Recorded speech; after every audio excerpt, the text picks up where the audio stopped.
Hey guys, welcome to the 15th episode of the Awareness podcast. Today we're here with our guest, Micah Ramirez. Yes, thank you for being here and tell us about yourself. Yeah, nice to meet you guys first of all, and just super excited to join you. And goalkeeper here at Western Illinois University. I'm from Plano, Texas. I'm a goalkeeper, and you know, this is my third year playing. I'm a junior in college, and just super excited to be here. No, I'm very nice to meet you, man. It's very nice having you here. Of course, as you already said, you're a goalkeeper, you're a D1 athlete. But let's do a little rewind on when you started playing soccer. How was that journey from the beginning? Like, how was that process from early on, and how did you start developing? hmm Yeah, I think a lot of goalkeepers can also relate. Like, it wasn't always goalkeeper as the main position. I Mhm. started off as a field player at first, because if you're a little kid, like I was 3, 4 years old, starting playing, and goals aren't big enough to have goalkeepers yet, really. So, I think I really started to play goalkeeper more of when I was like 9 years old is when I kind of first started to get into it. But I would still always play half field, half keeper. I would always just do a little bit of both. But I think in my eighth grade year was the first year. So when I was about 12, 13 was the first year I was full-time goalkeeper. And because it was kind of at a point where my parents also played growing up. So Oh, they kind of knew like, hey, let's pick one to develop at so you can, reach your full potential. And I always felt I was more of a natural at goalkeeping. And I think I made the right decision up to this point. So, I started playing goalkeeper full time in around 12 years old.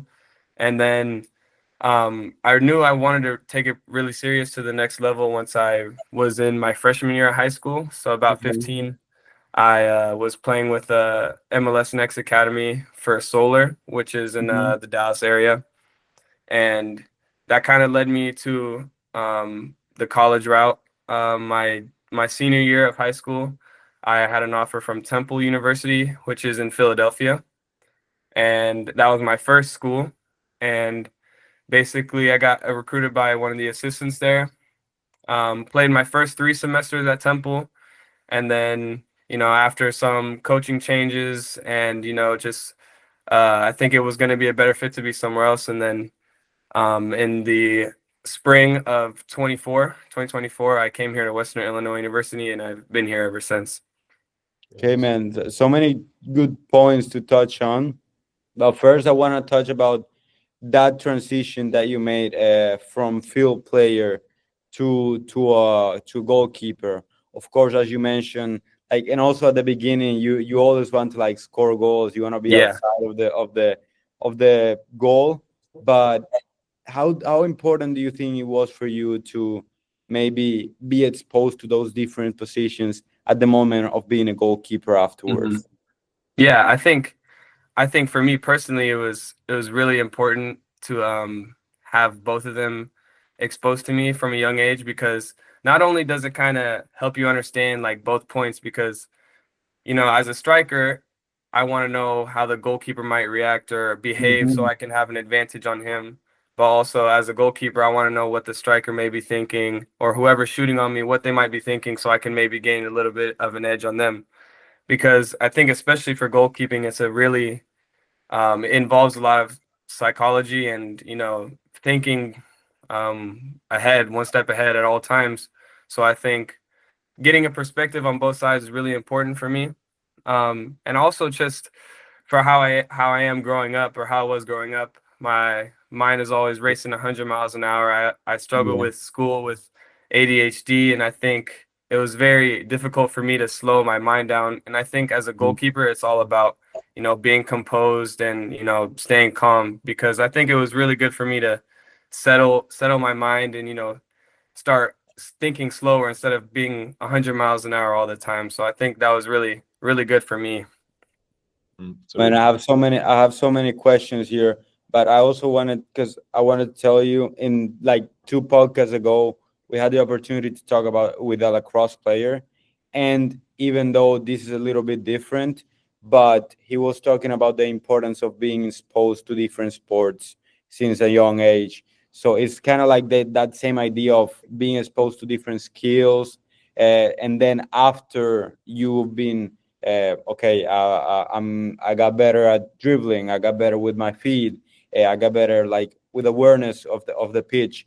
After that, then you can see what you're really good at, and then you can see of also what you enjoy, right? So then like after making that like general exposure to the different scenarios, then you can specialize on one thing. And then I wanted to ask you about the what you mentioned of the importance of being focused as a goalkeeper. Is there anything that you did? I mean, considering that you had some trouble or some issues focusing since a young age, is there anything that you did to help you with that part? Yeah, I think all of a sudden it wasn't like a all of a sudden moment. I think it was built over time to Okay. where, it was just every aspect of life, whether it was school or like events. It took a lot more effort for me to focus on things for long periods of time, but it wasn't the fact that I couldn't do it. It just took a little bit more effort. So I think the more I was exposed to having to stay focused for a full 90 minutes of a game, or staying locked in for every little aspect of the game, because as a goalkeeper you can possess the ball for 89 minutes as a team, and then you might have to make a save in the 90th minute. It's just kind of you have to always stay focused even though you're not always involved. And I think that kind of helped me to stay focused throughout the entire game. And I think it carries into different aspects of life as well. It's just I might not be able to focus as easily, but I think just putting effort into certain things to down to the detail, I think once I put my mind to certain things, it shows you how much you can really develop and accomplish things in life. So I think just playing goalkeeper over the years really helped me with that. And what do you think, at which point or like which age were you aware of like you're having some like with the ADHD and you have to work on it? Or which age was it for you? Yeah, I think, looking back, I've definitely always been more of a high energy kind of kid. It wasn't just the focus. I've also just been very, energetic. But I think I really started to notice a difference was my probably my freshman year of college, was whenever it's my first time being away from home. I really have to study on my own. Everything is under my own accountability, and I'm not relying on anybody else to help me with, certain things. So my first semester of college, I really struggled with studying and getting assignments turned in on time. And I think after my first semester, I had to figure out how to balance soccer and other important things like family, soccer, friends, and be good at everything. So I think after my first semester of college, I really figured it out. Into my spring semester of my freshman year, I think I really figured out how to balance everything. And it's kind of just you kind of have to get thrown to the wolves a little bit, so you know how to fight back, type of thing.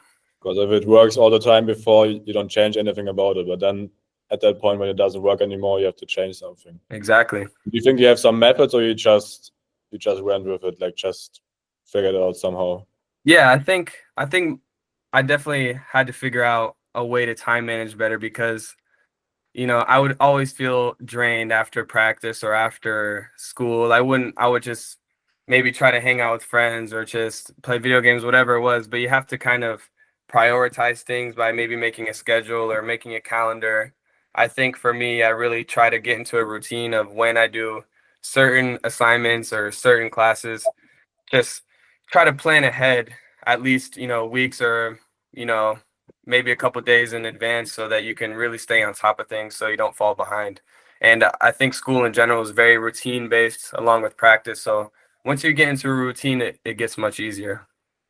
I think that's key, man, because many people would say, "Oh no, I have this is harder for me. I just simply can't do it." But then recognizing that, okay, this might be a limitation and this might be affecting me, and what am I gonna do now? And then implementing those strategies, I think it's key, and it's what actually at the end of the day leads to development, to success, right? So being very conscious about those things that might be limiting, and then being very intentional on doing actions of to changing it, like as you mentioned, like being very routine, uh, all those things that you know that are gonna help you, right? Exactly. Perfect, Exactly. I man. think. Sorry for interrupting you, bro. No, Were you go gonna ahead. say Go something? ahead. All right, all right. No, so because that was now early, like lately in your college career, but I also wanted to touch back a little bit on the fact that both your parents were soccer players. Uh, how important do you think that was for you? Yeah, I think everybody who plays soccer at some extent had some kind of motivation or maybe like a role model in order to pursue or get better at the sport. And I think for me, my heroes or people that I look up to when it came to pursuing soccer are definitely my parents. They're definitely the reason why I'm playing for sure in the first place. Um, Not only do they give me an opportunity, play on a team from a young age or whatever, sign me up for my first rec team, but also just them playing before and having some experience really helps with them to connect to me after games or, after, let's say my parents have never played this sport before and I have a really tough game and they don't quite understand, you know, how like the sport as much, it might be a little hard for them to, comfort or give motivation or give advice. But with Totally. both of my parents actually played at the college level, and that's how they Okay. ended up meeting. They both played at the University of Texas at Dallas, Oh, which is great. it's a D2 in the Dallas area, and they both played soccer there, and so that's how they ended up meeting. And I think them just being involved with the sport really helped with them connecting to me after games or after practice. They really were able to lift me up and give me motivation, not only because they cared about me, but also they knew what they were talking about as well. Come They from can a give place of advice. experience, right? Exactly, exactly. And I think that helped me a lot just because, I think you can be the best player in the world, but if you're lacking confidence, it can be hard to do what you're capable of doing. It's Yeah, also and good, like like when you're in a young age, like your dad or your mom is someone you look up to, like they actually know what they're talking about. Hmm. Like for example, my mom, she doesn't know that much about football. If she would give me advice, I was like, yeah, I appreciate it, but yeah, Yeah, exactly. it's like, yeah, it's like having a coach all day in your house because it's somebody that actually knows what you're going through because they've gone through the same, and now you have two of them at home. So I really imagine that like that would be a very good, like a very important factor. And how was that relationship like after the games? How did they go about maybe you having a bad performance? Because I remember like when I was driving back home with my dad, it was always tough, man. Like how was that relationship uh, with your parents also relating to football? Hmm. I think they really, I think I'm very lucky in this Yeah, situation. I think they really found a perfect balance of being great, sort of like my number one fan, but also being honest with me after performances because great. I'll be the first person to say every soccer game I've played has not been perfect. I don't think I've ever Mhm. played a perfect game. No one really has. There's always maybe one thing you can do better in every single game.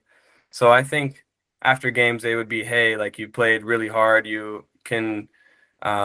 really helped your team today doing this and this. But if I ask them for feedback, like, hey, what about that goal today? What did you think? And they're like, oh, maybe you could have, done better to read this or done something else. But it was never like, you know, degrading or nothing ever to, they weren't super hard on me, but they were always super honest with me.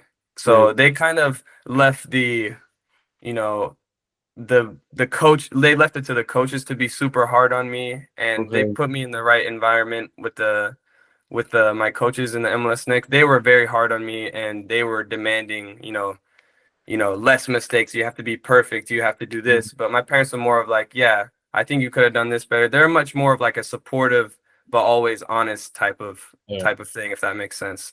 Yeah, and I think that also comes from the place of them know like they already went through that, like they were already players, so they know what's gonna be helpful for you. They understand it more.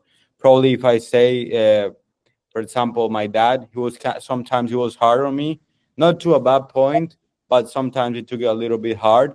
And in those cases, like, he wasn't a football player, so probably he couldn't understand what was probably the best for me in that scenario, and he couldn't understand maybe what was his function and what was the function of the coach. So maybe the fact that they had already been players like led them to understand that, right? Because Hmm. I truly think that parents can parents can either make a player better or they can make them worse, in the sense of sometimes they could try to say something but they say it in a bad way, so that can like put the confidence of the kid lower. Or I mean, they can be your biggest fan, and as do you say, like, they let you to be better. So you have those type of things, and that comes from the parents being so important for us. So I think that's key for you, that they managed to have that balance between, okay, being very honest, but then also being very conscious about what was their function and what was the function of the coach. And then Exactly. the factor is also like putting pressure on your kid. Like if you're always there and then you put like too much pressure on them, like being mad at them after the game. But at some point you have to disconnect the game and the life beside the pitch. And Hmm. then you also mentioned you went to the academy with the age of 15. Yes. So my How, first year with the academy was 15. how did you get to the point? So you played at your local team where you signed up, and then you So probably played good. yeah, so basically I was with a rec team, just a local team from my city, probably until I Does was about, reg mean recreational, bro? yeah, like recreational, yes, Okay, like sorry. nothing too serious. Yeah, nothing too serious, probably Okay. until the age of 10. And then I had a friend who was on it was a bit of a higher level. It wasn't quite up to where like ECNL was, but it was kind of like a local city, like probably the highest division in the city level. So it Okay. was more of like a club, more organized club environment with coaches and, managers, stuff like that. And I had a friend who told me, come try out for my team. Hmm. And that was with FC Dallas, Youth Academy. Okay. I was never with the first team from FC Dallas, but from there I was on a team, and I had gotten a connection to a goalkeeper coach that my mom had met a goalkeeper coach who was just a connection, a friend of somebody, Yeah. and he was the first one to bring me to the academy. I had gone on a trial with the Solar Academy, Hmm. and it's just kind of building. It was a definitely a build. I built my way up from the bottom, from recreational to a Okay. higher division of club, and then to FC Dallas. I built my way up to a couple teams, but I never quite made a first team attempt with FC Dallas. So then I moved to Solar to MLS Next. Okay. And do you think like that kind of like step by step way you approached it, did that bring anything to any benefit to you? Maybe starting recreational from a first stage, but then like building your way up. Like Mhm. Yeah, I think. if you look back, do you think that might have probably been beneficial for you? Yeah, I think that definitely was, probably the best route that I could have taken, because Okay.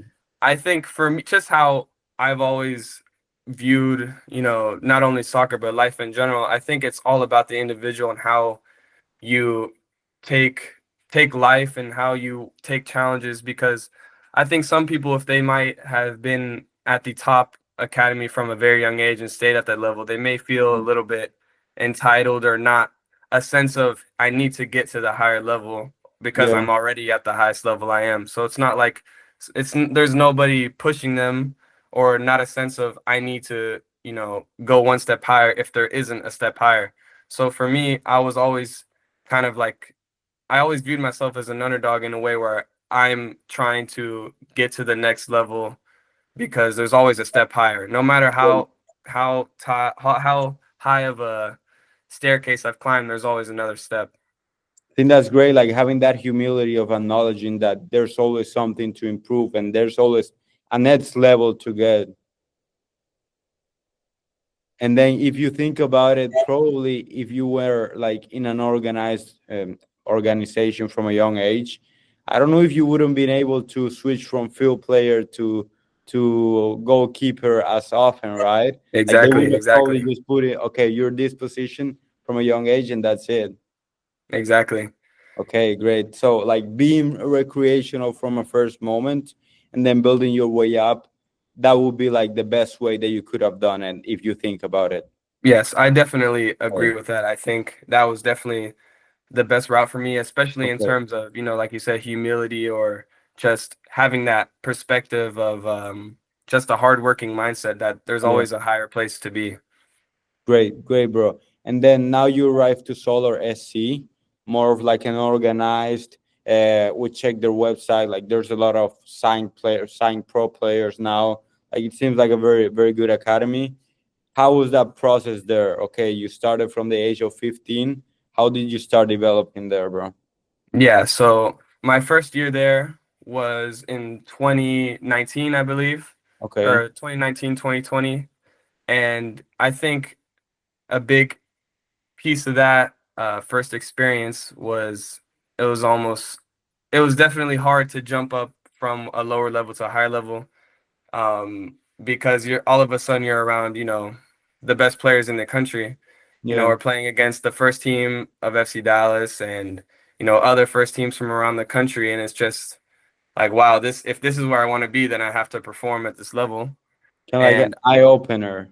yeah, more like an eye Yeah. opener for sure. And I think for a lot of players, it's either you adapt or you kind of get stuck in a place where you get too nervous in certain situations. You kind of have to adapt to situations where you expose yourself to the higher level so that you can compete and get better. So you also at this level, or like when people get into academies and it's getting serious, also the kids get more competitive and it's Exactly. more fighting, especially as a goalkeeper. There's only one spot, like you have to fight for it. So Exactly. And especially at my first year in academy, there was another really good goalkeeper already there. So it Mhm. just kind of pushes me more. And I think as a person, it kind of forces you in a situation to see which kind of person you are, if you want to pursue soccer or if it's kind of just like hey, maybe I'll just do this until college, or I don't want to pursue professionally, whatever the case may be. It puts you in a situation of how competitive do I want to be. And for me, it was always I want to be at the best level that I can accomplish. like a turning point. Either you go all in and you're gonna put all the work in the hours, or you just say, "Oh, maybe I just keep playing for fun." But then it's like it's kind of over. Exactly. Yeah, because you then get exposed to what actually high level football soccer looks like. hmm No, great, bro. So you mentioned about your mindset about how you approach having been in a competitive environment. Like we know that a goalkeeper is a very tough position. You have to deal with with the fact of getting scored on, and then it's also the idea of that there's only one on the field. Like you can probably put two strikers, you can play with three defenders, you can play with four midfielders, but there's only one goalkeeper. How did you go about that competitiveness, and also now that you were in the highest level, man? Yeah, I think for me, my first year, I was 15 with my first year with the academy, and we were both very competitive with each other, and we were competitive to a point where it was never like this keeper is going to play every single game, or this keeper is going to play every single game. We always would split games or even split halves sometimes, um, because there was plenty of games in the season. We would both get pretty equal minutes from the start, but then come to my sophomore year, we're getting older and it gets more serious. The team is definitely trying to win every game. And so whichever keeper is going to give the team the best chance to win, whether that's who's the best shot stopper, who just has the best connection with the team in general. I think during that time, when I was 16, was more of a time where like, hey, it's getting more serious. You guys aren't just going to split because it's very close. Whoever is preferred is going to be preferred. So I think from that point, it forced me to kind of try to figure out ways to gain the edge on the goalkeeper I'm competing with, but Brother, I also stopped listening. You kind of cut off. Can you hear Now me? I can hear you. Yeah. My bad. Okay. Sorry. So where did I leave off? Yeah, no, it At the was point that where you started more to get like to the point on that the coach said, okay, whoever is preferred is gonna be playing, and then like you stop switching that much. That's where we cut off. Yes. Okay. Yeah. And once it got to that point, it kind of forces me into a position to not only be more competitive, but just figure out ways to gain the edge on my teammate to be playing the most minutes. And Mm, I think I started playing most of the minutes during that time. okay. And during my sophomore year is actually when COVID happened. Okay. So once it started getting to that point, it was weird because soccer kind of was put on hold for I don't know what it was, 6, 7 months, something like that. And by the point I came back, it was only me for a while. So Okay. I was actually the only keeper on the roster for a good chunk of my junior year until we signed somebody else. So I think it was very interesting because I also had to find a way to motivate myself Motivate without you. Yeah. it a went from really competitor. high pressure to no pressure. Exactly. It was very strange because it was getting to the point where I had to compete against somebody who was, also a really good goalkeeper, and then all of a sudden it's only me, but also still holding myself to a standard as if I was competing against someone else. Totally, man. Totally, man. There are some points I want to touch on that first. I wanted to know how was that relationship between you and the goalkeeper? Because I can imagine there can be some animosity there, considering that you guys are both fighting for one spot. But how did you guys handle that? Yeah, so I think it is a very interesting relationship because they're your teammate and therefore you both have the same goals of you want to win, you want to help the team win, but at the same time only one of you is going to be playing. Yeah. So you kind of have to, build a foundation of a brotherhood where you can get along in training. You want to push each other to be better in training, Hmm. but also like, hey, I want to be starting over you. So for me, it's always about being a good teammate first. It's not just about being a jerk to my teammates. I've always been a team first player, just being being connected with everybody. And I think, you know, just that having that mindset of trying to be a good teammate, it'll always be better in general. You can't just, because you're competing against somebody for a starting spot, you can't automatically say, "Hey, I don't like you and I want to be ahead of you." But also just push each other in a positive way, in a competitive way as well. I think that's very good and such a mature thing to do because I can like just by thinking about it, I can imagine that there can be some animosity there because of the stakes of the situation, right? Like you want to play at the end of the day, then keeping the goal of the team top of mind instead of just thinking about yourself is gonna be well the most beneficial thing for the team, but it's also gonna be good for you because that way you're building an environment that encourages you to like be better and serve the team instead of just being selfish and thinking about yourself.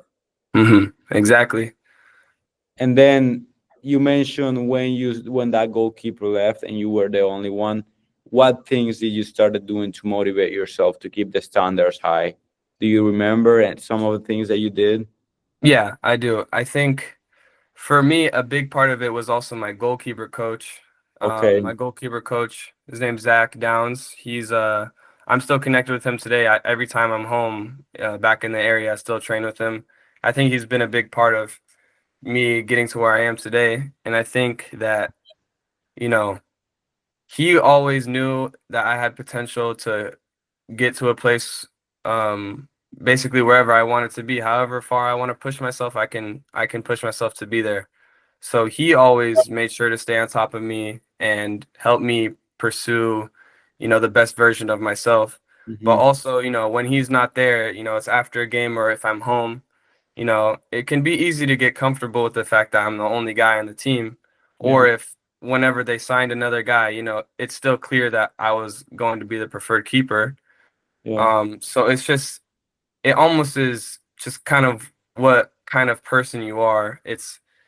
it's really easy whenever people are pushing you and telling you things to do, but if there's no one there to tell you to push yourself hard, I think that really defines what kind of person you are.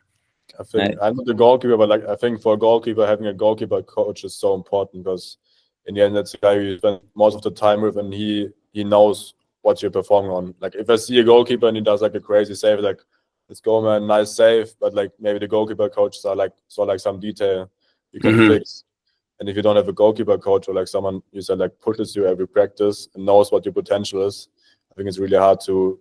Of course, you can always motivate yourself throughout the journey, but at some point you need someone who's like knows your potential and see where you have to keep working on. Exactly.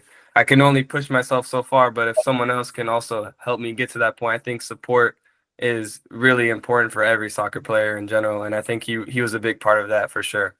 Yeah, and I think those two factors are very important, as you mentioned, like the internal of, okay, like at the end of the day, you want to be better for yourself. So you have to keep yourself accountable, but also having like a good support system, having a goalkeeper coach, somebody that's in there that can give you like an objective opinion or that I can give you objective advice on what things you can improve, and always keeping you like top of mind of those things that you can be better at, and not letting yourself be too comfortable with the simple fact that you're the only one playing. So you might think like, okay, I'm doing everything right, but then this guy, like the coach, is telling you no, but you can still get better at this. So it's both things of you have to keep yourself accountable, but then also having other people, those external factors, helping you and pointing out those things that you can be better at, right? Exactly. It's also very mature behavior of you, like showing how dedicated you are, like of getting a good player, like not just settling down and saying, okay, now the pressure is off, I can just play my game. But you, like how it sounded, you even went harder on being on the progress. Exactly. Yeah, like you recognize that fact, okay, I might probably relax a little bit now that this guy is gone. I have to do something to keep myself like top of my level. Great, bro. And then you said that, okay, now we're at your junior year of high school, that you were playing most of the games. Uh, Run us a little bit, because we saw that you got to the MLS Nets playoffs too. You led the team there. How was all that process of going to the MLS Nets playoffs? That success, if you want to call it like that, in the youth soccer. How was all of that, bro? Yeah, so I think, just not only was I, the only keeper on the roster for a while, but there is still goals, to be the best version of myself, like to make the playoffs. And during my junior year was whenever we made the MLS Next playoffs. And that's really, where all the college coaches start to show up and all the scouts Okay. start to show up. So that's really another motivation of, hey, I really want to be in my game so that I can have somebody maybe see me have a great game and get in talks with somebody. So that was kind of another motivational piece of, hey, you need to be on your best game performance every single time, because you never know who's going to be watching. Totally. And yeah, and also just for my teammates, because everybody else on my team might be looking for a school or they're trying to also get to the next level. So I want to be good for them so that they can, look good in front of coaches, whatever. It's all about, helping the team out and, helping each other out. So the better we all play together, the better it's going to be in the long run for the individuals. Definitely, man. And how did you go about those important games? Because I know a lot of guys who get like let the pressure get in their heads, but like you acknowledged how important those games were for you. How did you prepare for them? How did you approach them in order to be able to perform at a good level?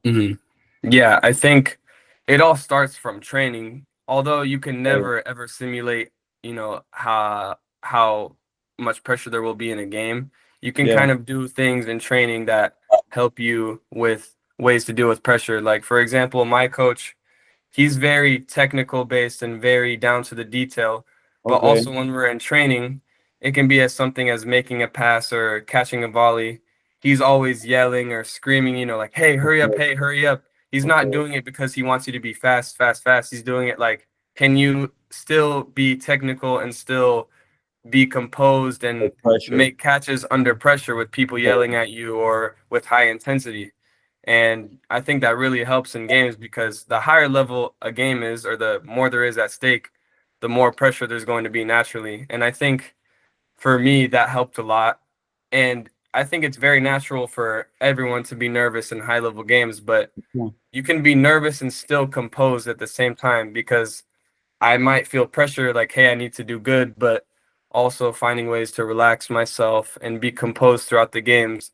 I can be nervous, but also still be in the most clear mindset that I can be in. Yeah, I think it all comes because I actually heard this concept a little while ago, and it all comes from the way, as you mentioned, the way you prepare. For so like it might be the same feeling of nervousness, but for the unprepared people, it might feel like anxiousness, and for the prepared people, it might feel as excitement. Mm-hmm. Because if you're prepared, you know, like, okay, this is what I've been training on. But if you're unprepared, you're like, oh, I haven't been in this scenario, you know, like I don't know what I'm Exactly. gonna do now, right? So it all comes from preparation and being very intentional in training. So then when it comes the time, of course you're still gonna be nervous, but at least you're prepared for it, and you can turn that nervousness into like excitement, Exactly. and it can actually help you more than it can like harm you. Exactly. I Very think that's good. a really good point. Yeah, it's very important, like that part of preparation before, and what you mentioned of trying to make it as game realistic as possible instead of just going through the motions. Exactly. Great, bro, great. And so you guys, what stage did you guys go through in that tournament? So for me, my team, we only ever got past the first round. How does the Um, MLS nets work, bro? Just so for it's because almost I like come from Colombia, so I've heard some stuff about it, but just to be more familiar with it. yeah, so I think it's it's almost like a big just knockout. Like right as soon as you're in the first game, there's no group stage, it's all knockout stage. So Okay, as soon I think I don't know how many teams end up making the national tournament. It might be somewhere like 64 or 32 teams in general, but it kind of starts from it's knockout from the beginning. So if you lose, you're done right away.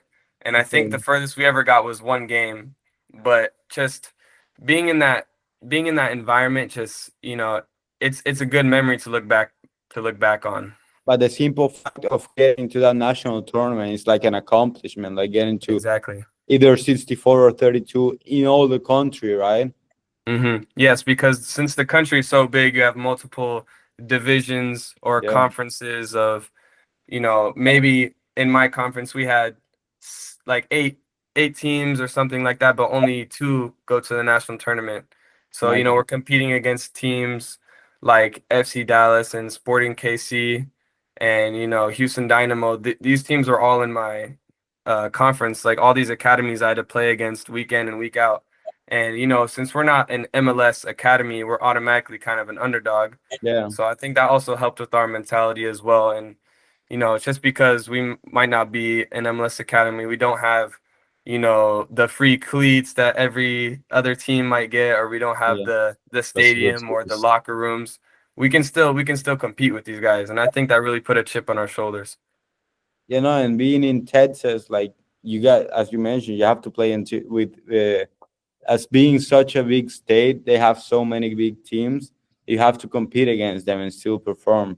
That's great. So that was kind of like the opportunity for you, if you want to call it like that, to show out in front of like a bigger audience, maybe of Exactly. coaches of college.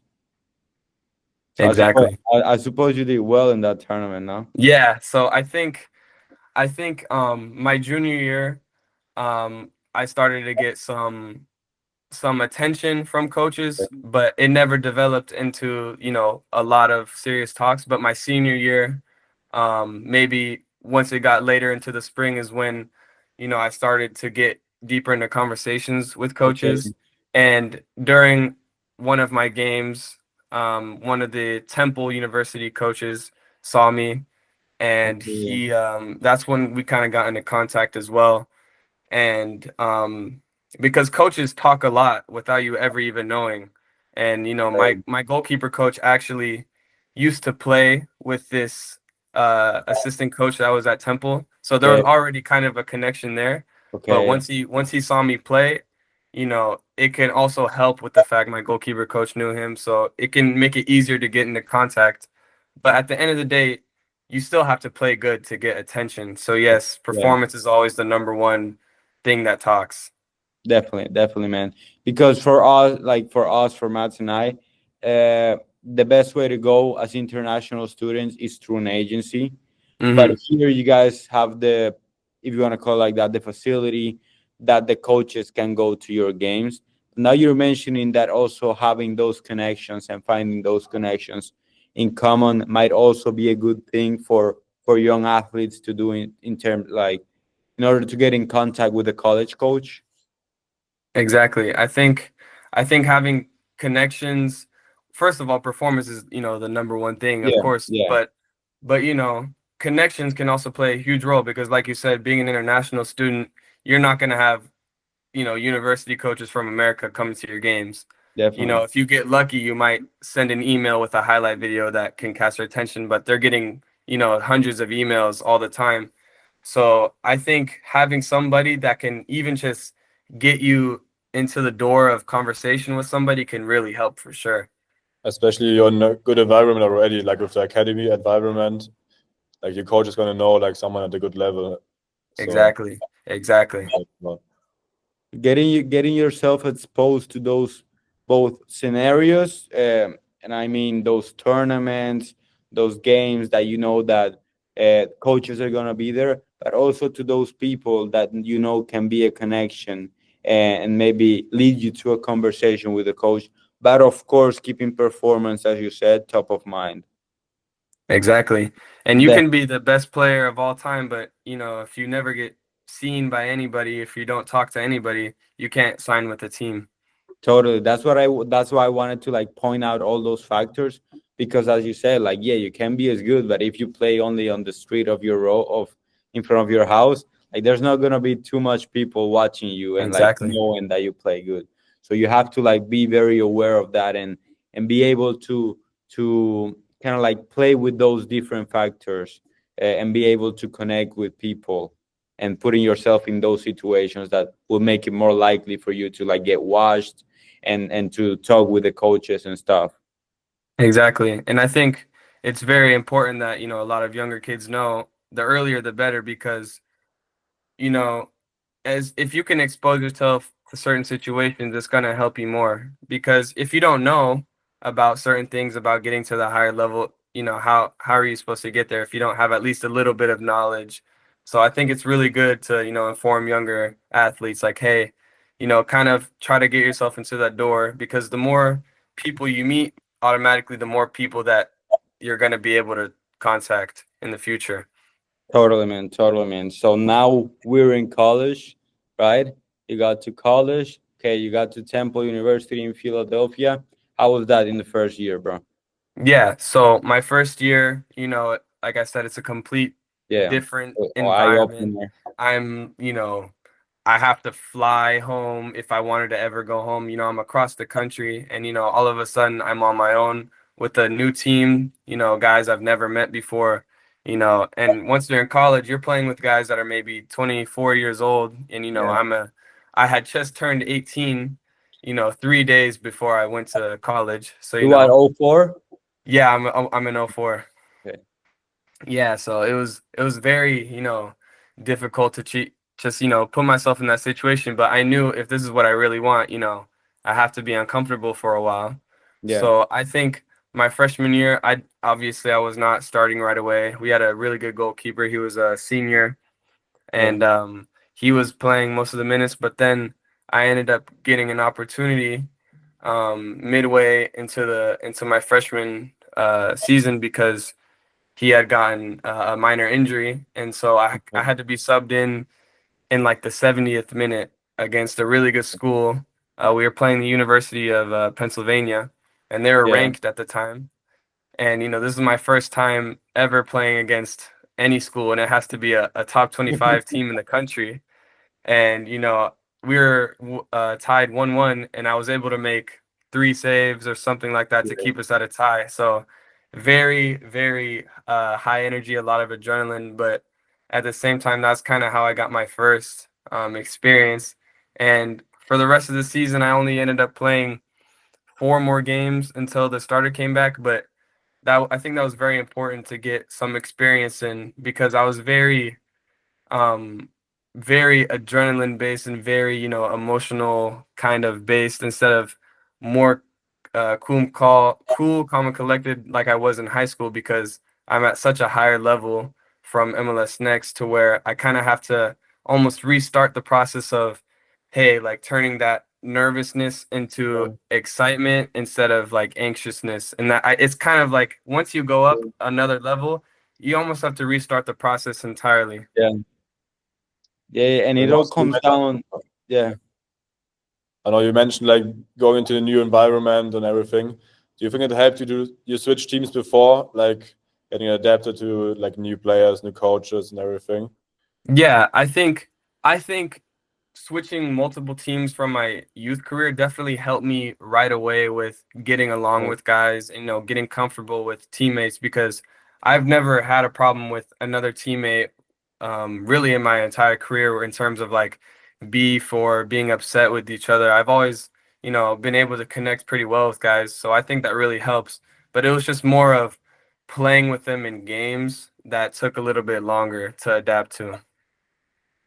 Okay, okay, and it also comes back to the point of being able to stay, even though you're not involved all the time. As you, as a goalkeeper, you're not involved in the game all the time, and also in your first season you were not playing all the time.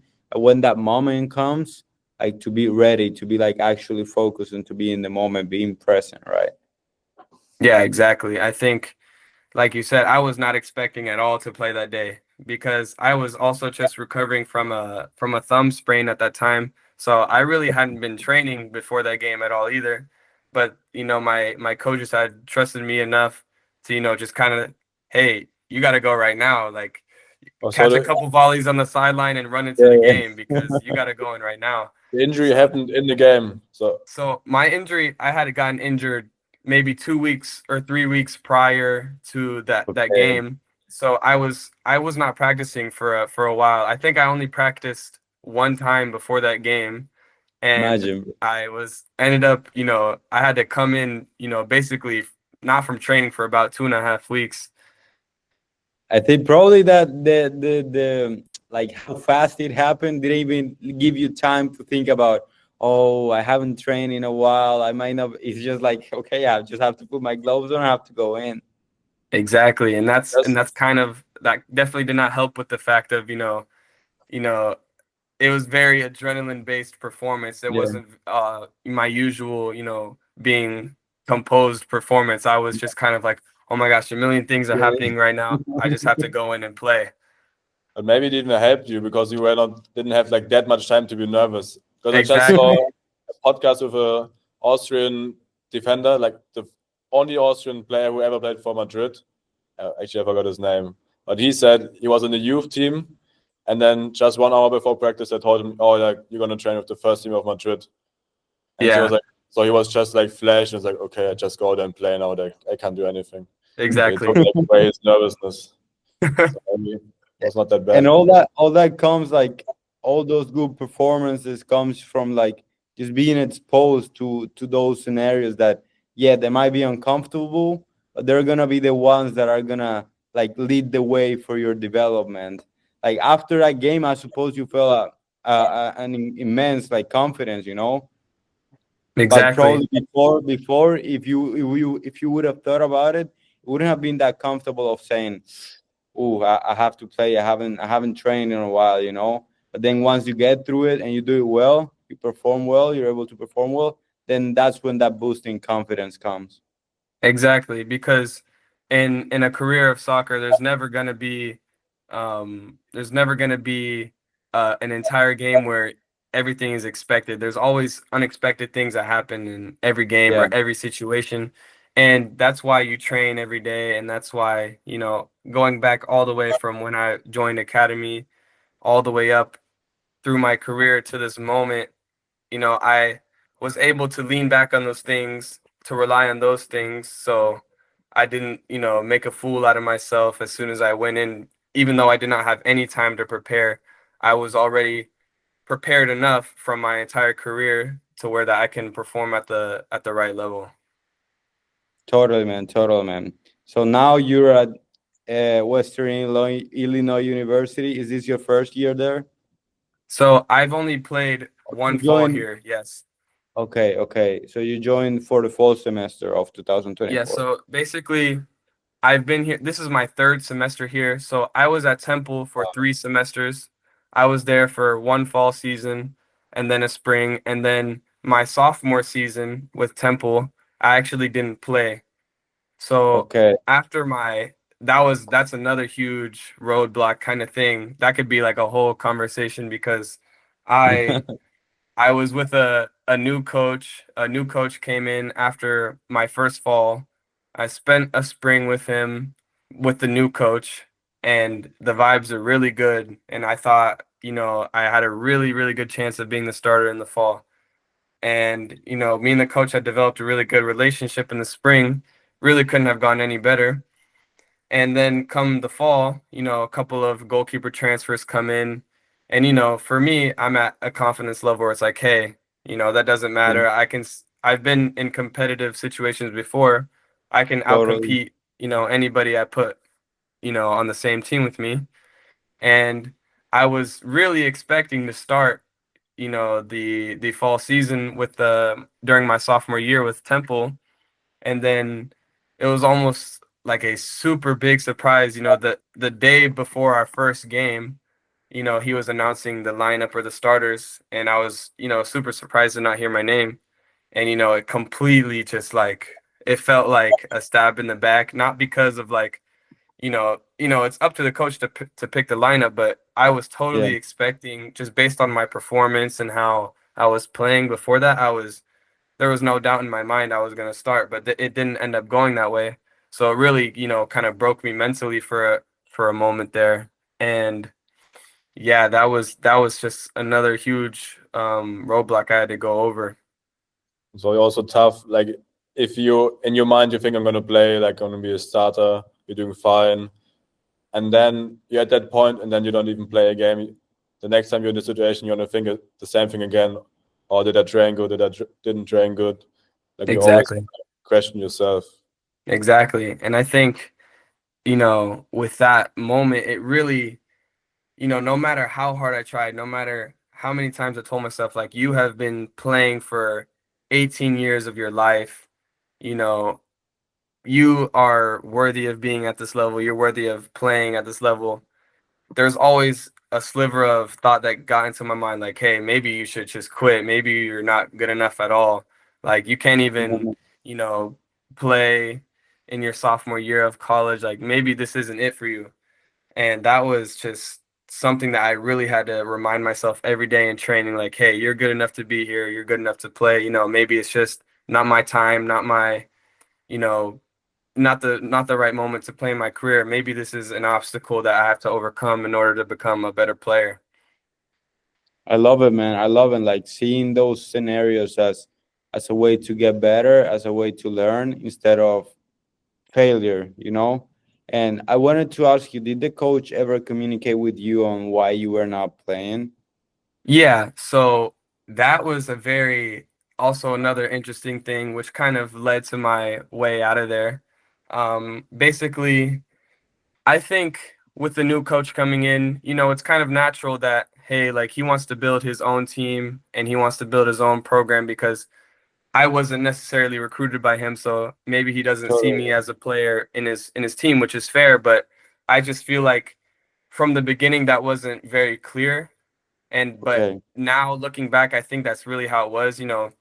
Maybe I wasn't better than the other goalkeepers in his eyes, which is completely fair because the other goalkeepers on our roster were also very good players and they also, deserve to fight for a spot, of course. But, I think they were just preferred, which is completely fair, but I don't think that was ever communicated very well because every time I asked, hey coach, it wasn't like, hey coach, how do I play? How do I become the starter? It's like, hey coach, what do I need to work on? What do you see from me that I need to improve on? Right. And for me, it was always, a different answer. It wasn't something that was really clear. So it was really confusing because it was almost like it was in it was just kind of, he had it out for me in a way, even though that might not have been the case, but it was just like I felt like no matter what I did, I probably wasn't going to play here. So that was Okay. kind of the point where I said, hey, maybe I need to leave. These guys are going to play here. Maybe it's time for me to just find another opportunity. So that's kind of where I found that thought process, like to leave. It's a Yeah, really and I think difficult situation. Oh no, you go. yeah, I just wanted to say that I think that like communication from the beginning is key if you're truly a team oriented coach, because at the end of the day you want every player to be as best as possible, so you probably want to communicate how can the player improve if you want them to be as best as possible. But that lack of communication kind of shows in some way that probably there was some lack of like team oriented approach, because at the end of the day, you want your player to be clear on the things or why they're not playing, like the things that they can get better at, because you want them to like get to a point where they can be playing, if you really Exactly. have that oriented approach, right? So yeah, like after that, I don't know if Matt, you wanted to say something, bro. No, I was just wanted to add like I think also like for young athletes, it's a very hard Hmm. situation. Like if you're not playing, especially as a goalkeeper, like to go up to your coach because it could also like bring more pressure onto you because now, I mean not in this case, but the coach could tell you have to improve on this one or on this, and then he might be even looking more on the points, and then if he's still unhappy, he has a reason more not to do it. Exactly.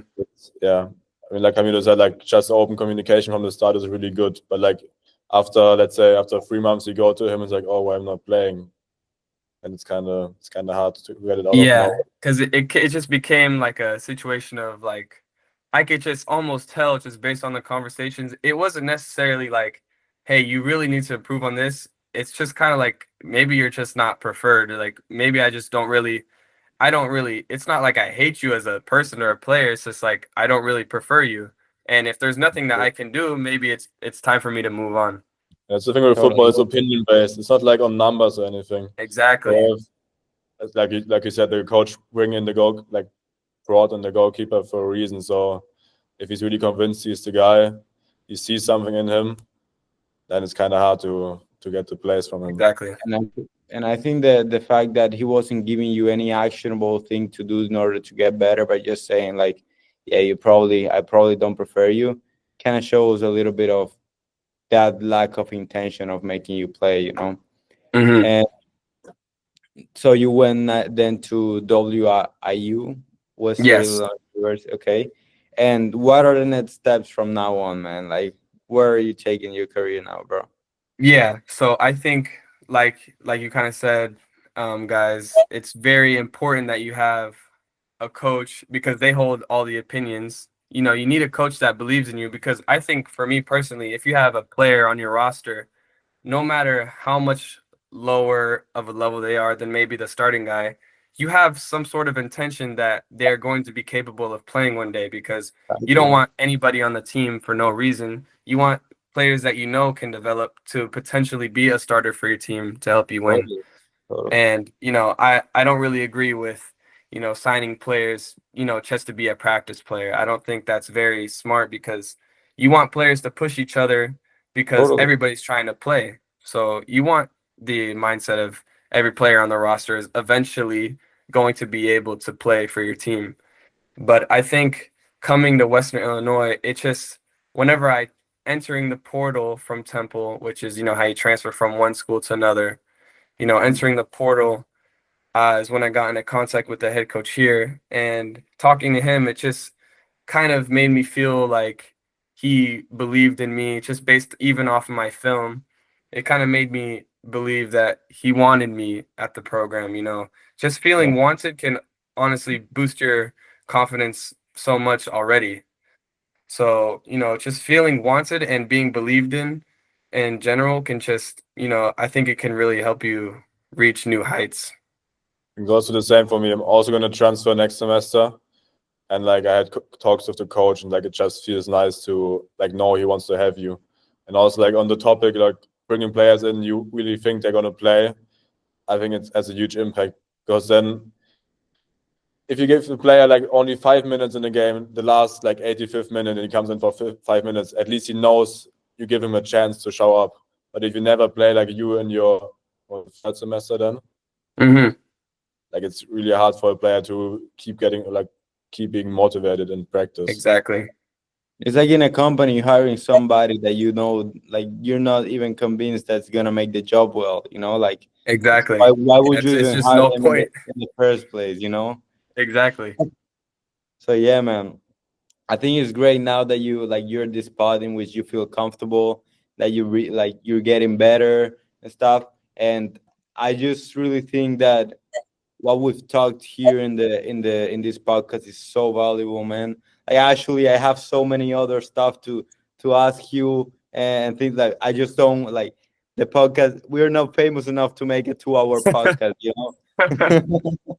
But yeah, man, I think like what you mentioned from the beginning, from the fact of your parents being there supporting you, having that support system, not only with your parents but then with your coach when that other goalkeeper left to hold you accountable. The fact that you started recreational and then you work your way up to like more of like organized soccer, that you try different positions, that you were exposed to different scenarios. And then also that simple fact of even though you're not involved 100% of the time, 100% of the game, you have to be ready for when that moment comes. And Exactly. that comes from preparation. I think you allowing that very well. And I think for every young athlete that watch this podcast, it's gonna be very valuable. And I really appreciate you for your time, man, and for being willing to speak to us about your experience and about all the knowledge that you have. And I truly like I have so many other things to ask you about. So I truly want to maybe have another talk maybe someday. Yeah, of course. Yeah, Perfect. I would love to be back, and I appreciate you for even having me in the first place. It means a lot, guys. Yes, and Perfect, also man. thank you very Perfect. much for being with us. I think my 3 main takeaways would be, I think not to glaze you too much, but I think you did very mature decisions in your career. I think the first one would be like with the ADHD level, like recognizing it and like seeing how you can work against it. Then the second decision would be when your other competition goalkeeper left, and then you realize, okay, now I still have to log in. I have to get better. I have to get to the level where I have to be. And then the third one would be in the year you didn't play. Like, of course, you can keep working hard, but at some point you have to realize, like, if there's is there some future for me in this team? And you made the decision to go on the transfer portal and find a better school, which in the end worked out very good for you. So Hey, yeah. great, man. Now, if you're fine with that, we can go through some rapid fire questions just to finish it off. Yeah, for sure. Brother, clean sheet or saving a penalty? Wow, man. I think, yeah, I think in general, I would prefer the clean sheet, yes. Ooh, But let's say, that's because unselfish. at the end of the day, if you have a clean sheet, that's guaranteed a point, no matter what, 1 or 3 True. points. But True. let's say, we're in a I 3-3 know you do. game. We're in a 3-3 game, or we're winning 3-2. Game is on the line, and I save a penalty. Like that's just something. That's a moment that you can never recreate. That's like 6 points. Exactly. It really depends on like the situation. Yeah. Yeah. In Okay. general, it Okay. would be a clean sheet, but moment like for a moment I want to remember for the rest of my life, yeah, I'd save a penalty for sure. Okay. Yeah. Who is your favorite goalkeeper of all time? Of all time, wow. Of all time, I think it has to be Ter Stegen. I think he's been like a goalkeeper where when I really started to watch games very consistently, he was like the guy I would always watch because I'm a Barcelona fan, and You're I was probably always happy watching him. today. And yeah, that was a great win today. Wow, wow. Um, but yeah, I'm sorry. I can see him leaving the screen right now. He's a Dortmund fan, bro. I'm sorry, bro. I'm sorry. But yeah, like I said, he's kind of like, more of like a new generation keeper. It's not all just about shot stopping or being super athletic and reacting or being, you know, just like a shot stopping goalkeeper. He's also really good with his feet.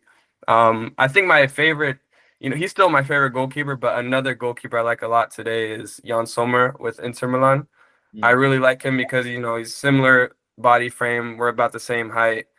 His play style is very similar to mine. And again, he's very good at distribution. And I think I can really look up to him, especially when it comes to, watching games and how to be a better goalkeeper too. Great, great, bro. And we saw a lot of good highlights with the feet, some cheeky dribbling there. So I wanted to ask you, Neuer's feet game or Courtois saving? Wow. Courtois is also like a perfect goalkeeper build. I mean, he's just ginormous. He can cover Like like half the two goal just by meters. standing there. And Neuer, but I think I have to go with Neuer's feet, man. Like he's also a huge inspiration. He's kind of like the first one who like really made goalkeepers that much more valuable just Yeah, with how that's they true. can play with their feet. So I think his anticipation and the way he can come off his line is just, you know, there's nobody better. Yeah, for Great, sure. man. Great. German beast. What's the most underrated skill for a goalkeeper in your opinion? I think the most underrated aspect a goalkeeper can have is probably his mentality because you're never going to see that in a game, just by watching. You're only going to see that, from watching multiple games or seeing how he reacts. I think your mentality can really just make your team better or it can make your team worse. I think if you're not, you don't have to be the best advice giver or the best, person at talking, but if your team can rely on you to be confident and to, be a leader on the team, that can help your team win so many more games. That's why, you might see goalkeepers that only have to make 2 saves a game for some of the best teams in the world, but I guarantee you that their mentality and their communication and leadership is second to none because they have that relationship with their players.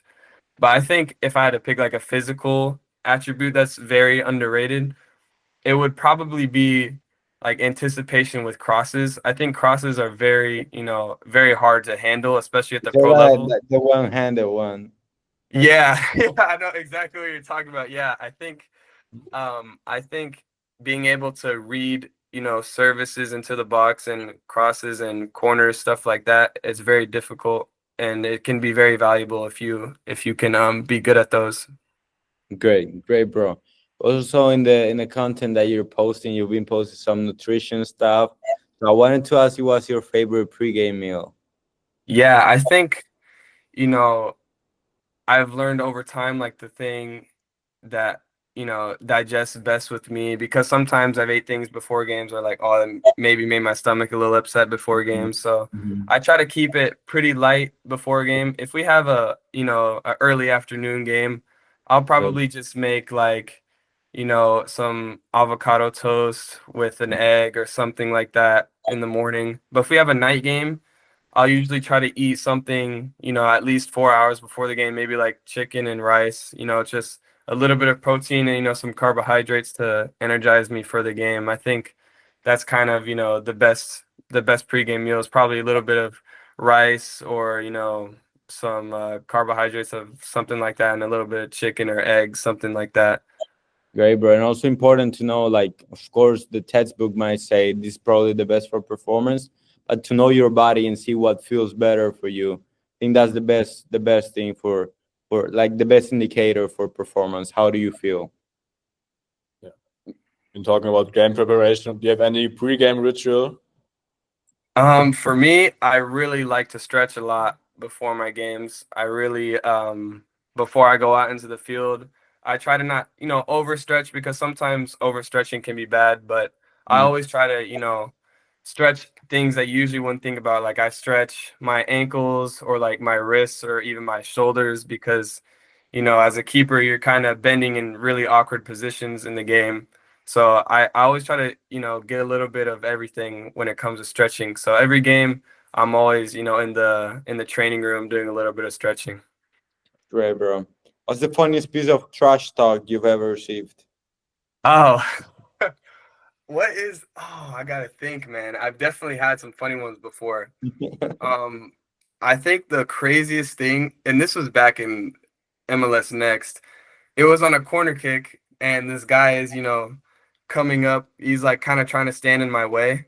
Yeah. And as he was about to do the corner kick, he would always say something different every time. But there was one thing he said, like it was always right before they kicked the ball. So he tried to like throw my head off before the ball came in. But the one I remember is like right as soon as he kicked the ball, he was like, "Your breath stinks," because he was like right in my face, and he's like, "Your breath stinks," and it was like super funny, but like I had to still stay focused. But that was I just mean, like crazy. that definitely would like take your head off. Yeah, yeah, like it's just like crazy how he was trying everything to throw my head off. Yeah. Was getting creative. Yeah, for real. And I mean, the same direction kind of, but what's the most annoying thing a striker can do? Like maybe at the corner or something. I think the most annoying thing they can do is like, after maybe I collect a cross or, maybe if I'm dribbling away from pressure or if they're trying to pressure me and I kick the ball away, after the ball is gone, they, give me like a little shove or just something stupid. Or like if I get a corner, I'm trying to find someone to throw it to and they're like pulling on my shirt or getting in my way, pushing me. It's just like things like that are super annoying, but it's part of them trying to throw you off, so you kind of have to ignore it. Yeah, yeah. Bro, and something about college that you wish you knew before? Yeah, I think I wish I really knew that you have to kind of adapt to what the coaching play style wants and what the coach wants from you or wants from the team, because if you just try to be your own play, yeah, it's very important to be the best version of yourself and do things that you're good at, of course. But I think if you kind of ignore, the play style that the coach wants from you, it can make it really hard for you to get into the lineup, because maybe the coach wants you to be more direct and, he doesn't want you to try and play out as much. Maybe he already knows that you can be a good possession keeper, but if he wants you to, kick it long, then maybe you just have to kick it long if that helps you get more minutes, especially in college, because a lot of college coaches are very, very, very directional with what they want with the team. So if you don't do what they want, you're probably not going to get into the lineup. Okay, okay. Okay, good. Just going with the coach's game plan. Yeah, pretty much. Yeah. That's a big thing in college Okay, soccer. for the last one, what's your piece of advice for young athletes? I think my biggest piece of advice is to be yourself. Obviously, that's a very cliche one, but like also be very, very hardworking. The harder you work, results are going to speak for themselves. You can always say, maybe I could have done this better, but you should never leave a game or leave a training session saying I should have worked harder, because that's one thing that you can control every single day with everything in life, really. Yeah, that actually today I saw something and the guy was saying that he always told his son there's no excuse to like there's an excuse to probably not be the best player, but there's no excuse on not giving your best. Exactly. Right? Because that's something that you can actually control. I think that another thing that I heard is that a parent will tell his kid like, did you leave something in the tank? And if there was still something in the tank, then that means that probably the job was not done as correctly. So I think that's key, man. Like turn it like focusing on the things that you can control, and that is the effort that you put in. Exactly. No, great, man. Great. As I said before, it was very nice this talk with you. Like I think we got so much value, man. So much value, and I really appreciate you for being willing to hop in the call with us and again provide us with your experience and also with the lessons that you've learned throughout it. And I think it was a very cool talk in which we got to discuss very very important topics for young athletes and also for life in general. And I really wish to have you here and again just to talk a little bit more about those things that I wanted to ask you about. Of course, man.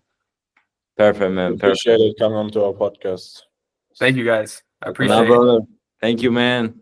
All right, y'all have a good one.